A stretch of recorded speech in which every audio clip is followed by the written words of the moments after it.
दरम्यान आमदार अपात्रता निकालाप्रकरणी विधानसभा अध्यक्ष राहुल नार्वेकर यांनी प्रतिक्रिया दिली आहे। कायद्यानुसार निर्णय दिला जाईल, यात त्रुटी राहणार नाहीत। बेंचमार्क ठरणारा आजचा निर्णय असेल असं राहुल नार्वेकर म्हणाले। निकाल हा आज दिला जाईल आणि हा निकाल निश्चितपणे कायद्याला धरून असेल।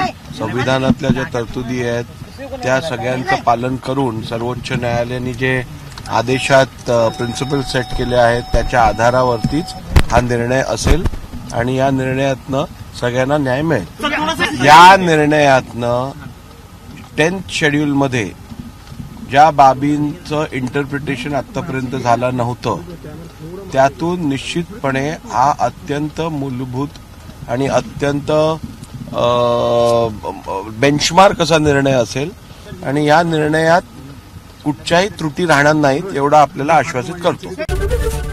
एबीपी माझा, उघडा डोळे बघा नीट।